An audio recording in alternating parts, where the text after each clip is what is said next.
ആത്മമിത്രം യേശുയൻ. ദൈവത്തിൻ്റെ വിലയേറിയ നാമം എന്നും എന്നേക്കും വാഴ്ത്തപ്പെടുമാറാകട്ടെ. വീണ്ടും വരുന്നവനായ കർത്താവായ യേശു ക്രിസ്തുവിൻ്റെ നിസ്തുല്യ നാമത്തിലുള്ളതായ സ്നേഹവന്ദനം എല്ലാവർക്കും അറിയിച്ചു കൊള്ളുകയാണ്. വീണ്ടും ഈ പ്രഭാതത്തിങ്കിൽ ഒരു പ്രാവശ്യം കൂടെ ദൈവവചനവുമായിട്ട് നമുക്കായിരിക്കാൻ കർത്താവ് തന്ന വലിയ സാവകാശത്തെ ഓർത്ത് ദൈവത്തെ സ്തുതിക്കുന്നു.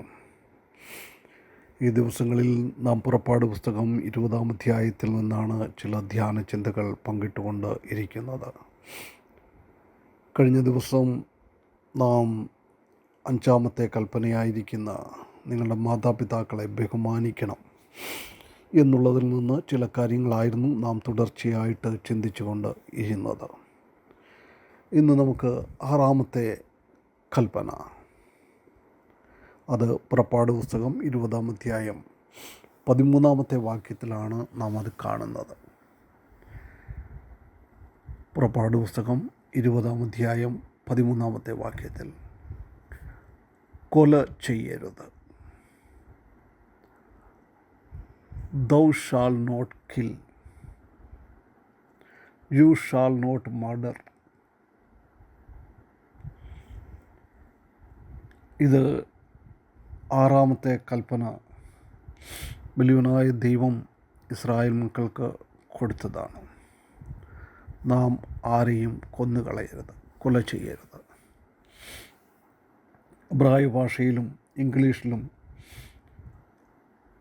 കിൽ എന്നും മർഡർ എന്നും, കൊല്ലുക എന്നും കൊല ചെയ്യുക എന്നും പറയുന്നതിന് അല്പ വ്യത്യാസമുണ്ട്. മർഡർ എന്ന് പറയുന്നത് അത് കുറ്റം ചുമത്തപ്പെടുത്തുന്നതാണ്. എന്നാൽ കൊല്ലുക എന്ന് പറയുമ്പോൾ അത്രമാത്രം ഉള്ള ഒരിതായിട്ട് നമുക്ക് കാണുവാനായിട്ട് സാധിക്കുകയില്ല. കൊല ചെയ്യുക എന്ന് പറയുമ്പോൾ നാം അറിഞ്ഞുകൊണ്ട് നമ്മുടെ കാര്യസാധ്യത്തിനു വേണ്ടി മറ്റുള്ളവരെ കൊലപ്പെടുത്തുന്നതാണ്. എന്നാൽ കൊല്ലുക എന്ന് പറയുമ്പോൾ നമ്മുടെ ജീവിതത്തിനു വേണ്ടി ആ കാര്യം നാം ചെയ്യുകയാണ്. നാം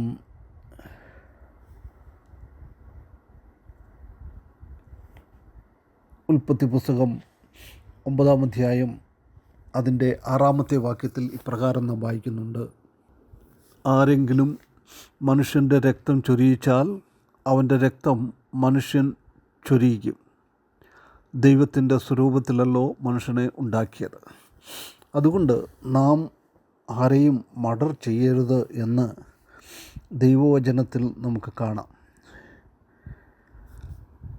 അതുപോലെ തന്നെ ഇപ്പോൾ നാം വായിച്ചതായ ഭാഗമായ പുറപ്പാട് പുസ്തകം അതിൻ്റെ 21-ാം അധ്യായത്തിലും ഇതേ വാക്യം നാം കാണുന്നു. 21-ൻ്റെ 12-ാമത്തെ വാക്യത്തിൽ ഇപ്രകാരമാണ് നാം വായിക്കുന്നത്: ഒരു മനുഷ്യനെ അടിച്ചു കൊല്ലുന്നവൻ മരണശിക്ഷ അനുഭവിക്കുകയാണ്. അത് നമുക്ക് കൊല്ലുവാനായിട്ട് യാതൊരു ഇതും ഇല്ല. ലേവ്യ പുസ്തകം 24-ാം അധ്യായം 17-ാമത്തെ വാക്യം. ലേവ്യ പുസ്തകം 24-ാം അധ്യായം അതിൻ്റെ 17-ാമത്തെ വാക്യത്തിൽ അവിടെയും നാം കാണുന്നത്, മനുഷ്യനെ കൊല്ലുന്നവൻ മരണശിക്ഷ അനുഭവിക്കുകയാണ്. അതുപോലെ തന്നെ ആവർത്തന പുസ്തകം 5-ൻ്റെ 17, ആവർത്തന പുസ്തകം 5-ൻ്റെ 17-ലും ഈ കൽപ്പന തന്നെ നമുക്ക് കാണാം.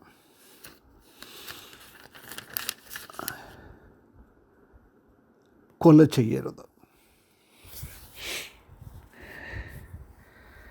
അപ്പോൾ ദൈവം വീണ്ടും വീണ്ടും നമുക്ക് തരുന്ന കൽപ്പനയാണ് കൊല ചെയ്യരുത്, നോട്ട് മർഡർ. എന്നാൽ കൊല്ലരുത് അല്ലെങ്കിൽ കില്ലിങ്, അതിന് എഗൻസ്റ്റായിട്ട് ഇത്രയും നമുക്ക് കാണുവാനായിട്ട് സാധിക്കുകയില്ല.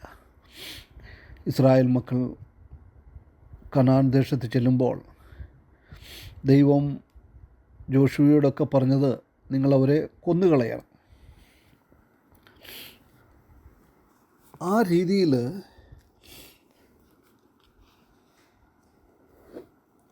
കൊലപ്പെടുത്തുവാൻ നമുക്ക് യാതൊരു അധികാരവും ഇല്ല. അത് ദൈവസന്നിധിയിൽ നമുക്ക് അതിന് എതിരായിട്ടാണ്. നാം റോമാലേഖനം 13-ാം അധ്യായം അതിൻ്റെ 9-ാമത്തെ വാക്യത്തിൽ കാണുന്നത്, വ്യഭിചാരം ചെയ്യരുത്, കൊല ചെയ്യരുത്, മോഷ്ടിക്കരുത്, മോഹിക്കരുത് എന്നുള്ളതും മറ്റ് ഏത് കൽപ്പനയും കൂട്ടുകാരനെ നിന്നെപ്പോലെ സ്നേഹിക്കുക എന്നീ വചനത്തിൽ സംക്ഷിപ്തമായിരിക്കുന്നു. അപ്പോൾ കൊല ചെയ്യരുത് എന്ന് പറയുമ്പോൾ അതിൽ സംക്ഷിപ്തമായിരിക്കുന്ന ഒരു കാര്യമെന്ന് പറയുന്നത് എന്താ? നാം കൂട്ടുകാരനെ നമ്മെപ്പോലെ തന്നെ സ്നേഹിക്കുന്നവരായിരിക്കണം. കൂട്ടുകാരനെ നമ്മെപ്പോലെ തന്നെ സ്നേഹിക്കണം. കർത്താവ് പറയുമ്പോൾ മത്തായിയുടെ സുവിശേഷം 5-ാം അധ്യായം 21 മുതലുള്ളതായ വാക്യങ്ങൾ നാം വായിക്കുമ്പോൾ അവിടെ നാം കാണുന്നത്,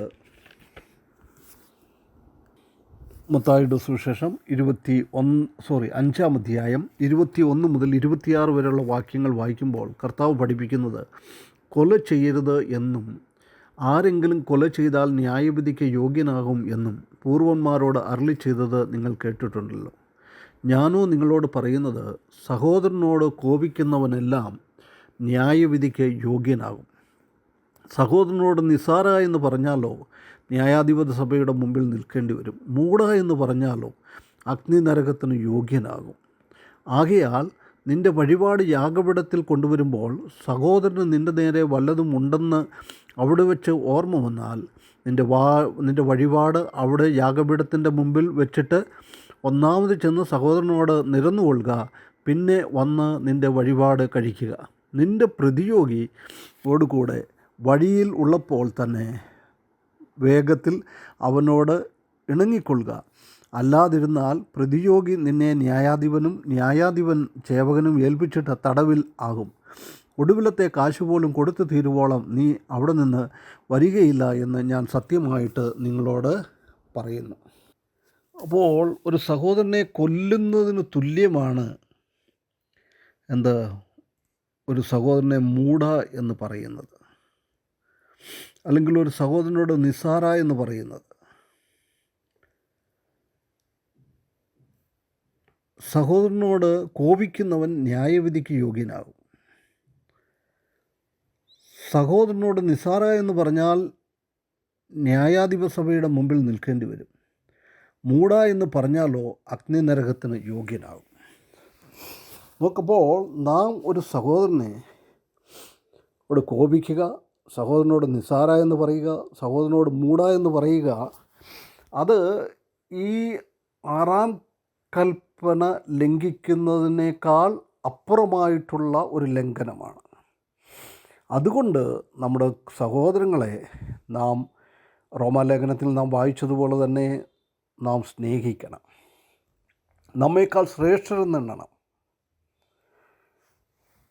നാം ഒരു ശരീരത്തിന് ഓഹരിക്കാരാണ് എന്നുള്ള ചിന്തയിൽ അവർക്ക് യാതൊരു രീതിയിലുള്ളതായ പ്രയാസങ്ങളും വരുത്താതെ നാം ദൈവസന്നിധിയിൽ അവരെ സ്നേഹിച്ച് കർത്താവിൻ്റെ കൽപ്പന പ്രമാണിച്ച് സഹോദരങ്ങളോട് നല്ല രീതിയിൽ പോകുവാൻ ഈ വചനം മുഖാന്തരം വലിയവനായ ദൈവം നമ്മെ സഹായിക്കട്ടെ. അവൻ്റെ വലിയേറിയ നാമം എന്നും എന്നേക്കും വാഴ്ത്തപ്പെടുമാറാകട്ടെ.